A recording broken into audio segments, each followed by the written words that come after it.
Salam and greetings to you, worthy friends.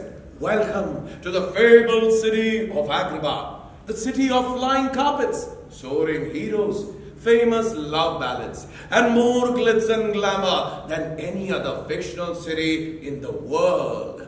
Come on down, come on in, let the magic begin. It's another Arabian night. It's actually a fantastical fable. So when I started reading the script for this project, I realized that there were so many nuances about the characters that I missed as a child. As a director, I thought it was going to be really tough trying to look after those so many details. I mean, from shoes to hair to every set piece and its color. There's so much that a director has to do.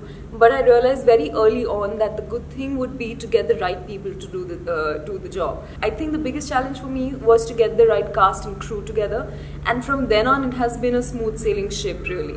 We have a massive cast. We have 50 people on stage, we have about 100 people in the crew, and that's a lot of people to manage, and so many energies going in bringing this show together.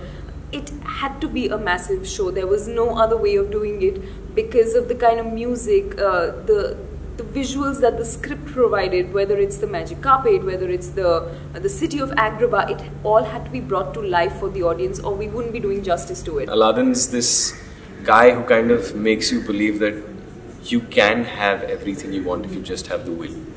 Like, you don't need to be rich, you don't need to be powerful, you don't need to have everything. Somebody who doesn't have anybody, who doesn't have a family, he's on the street. Everybody in Agrabah calls him a street rat. He's an underdog, but he's charming and he's witty, he's funny, he's mischievous, he's naughty, and he has this heart of gold. He's a super hero without any superpowers. He gives every person who doesn't have the means or the privilege hope. In the setting of all of these, all of this grandeur and royalty, something a lot of people would dream of and appreciate. What she's ultimately fighting for is freedom.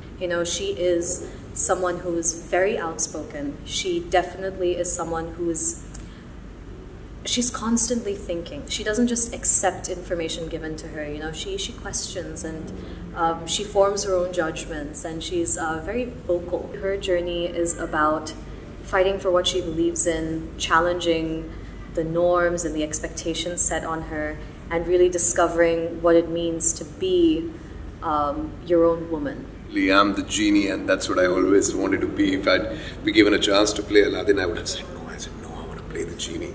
Stepping into the shoes of Robin Williams, the great, the legend. I love that man. I miss him so much. And of course. And Genie is within himself, such a fantastic character, such a magical, mystical character. And to actually bring him out from a cartoon character, from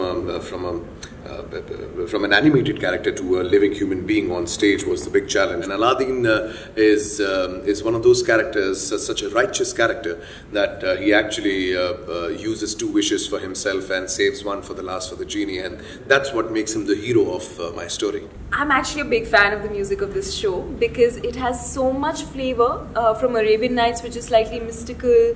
It has all these Middle Eastern instrumentation in it, to the jazz swing numbers that Prince Ali and Friend Like Me are. I think the music is fantastic, and there are so many of these romantic numbers that have been added in the musical format, which were not there in the film. So what we really had to keep in mind that every dance that we choreograph, every dance that we design, we keep a different flavor to that too. So you will see a bunch of moves from a little bit of hip hop to bring a smile to your face, to the classic Broadway moves. It's all in there. It's not easy to be any of the characters in this production.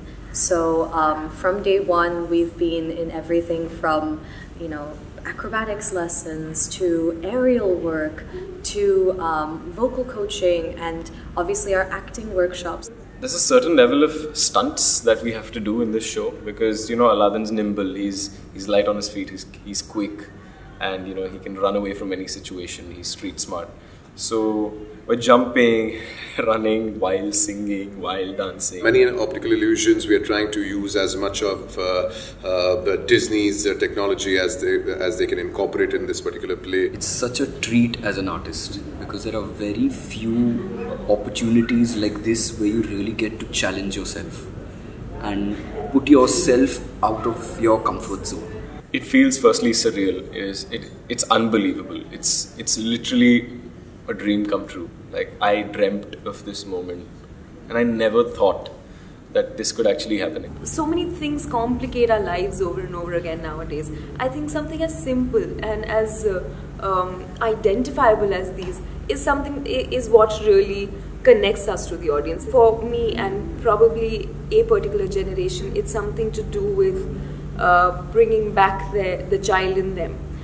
It's something that you associate yourself. It's been around forever, and that's what makes it a fairy tale. No matter how old you grow up, you will always enjoy a fairy tale, won't you? Arabian nights, like Arabian days, more often than not, are harder than not, in a lot of good ways. Arabian nights,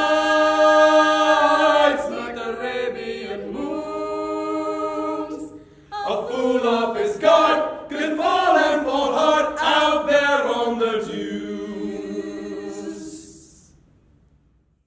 So we're heading towards another nail-biting finish, 5 runs to win of the last ball. I tell you, things are getting steamier down there. You mean stormier, Sunny? After all, Gale Force is at the crease. Yes, Venu, he must win it for Kings the Punjab today. But don't forget who has the ball in hand. And here comes Baji. Pow!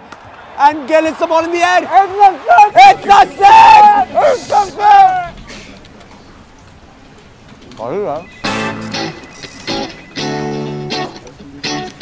Live the excitement of every ball, no matter where you are. Only on firstpost.com.